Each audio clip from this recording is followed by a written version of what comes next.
Hey guys, welcome to a new episode of Socially Distanced Reading. Today reading the poem Stopping by Woods on a Snowy Evening by Robert Frost.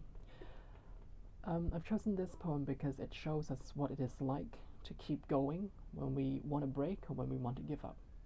And sometimes in this pandemic or when we're facing a difficult situation, we may want to break, we may want to break, or we may want to give up on something. But this poem shows us a reason, to keep going. Let's go. Stopping by Woods on a Snowy Evening by Robert Frost.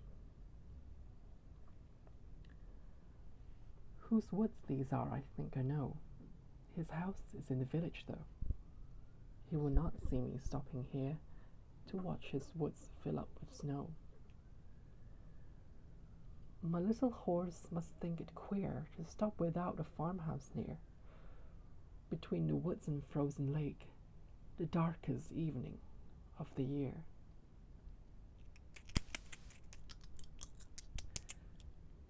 He gives his harness bells a shake to ask if there is some mistake. The only other sounds the sweep of easy wind and downy flake.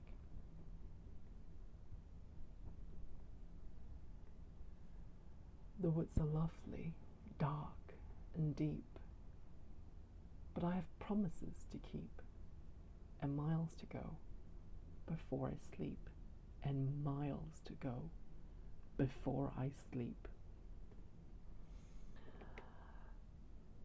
Here are some questions for you. Have you experienced something that feels like the darkest evening of the year? Have you ever been fascinated by something lovely, dark and deep? Have you almost given up doing something, and what was it like?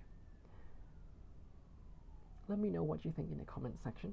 And before I end the video, I would like to introduce you to this translation, to this Chinese translation by Yu Guangzhong of this poem, and it's so beautifully rendered. Everything, the imagery, the atmosphere is kept, the quietness.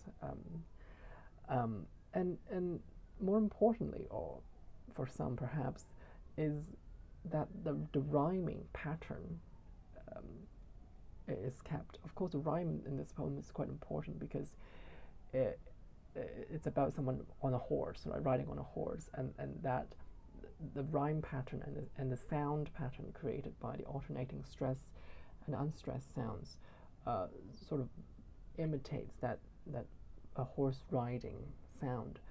But I think what is so beautiful about this rendition is that it keeps the rhyme pattern, and that it's very hard. I mean, if you've done translation, you know it's hard to both to keep the meaning and also the sound right.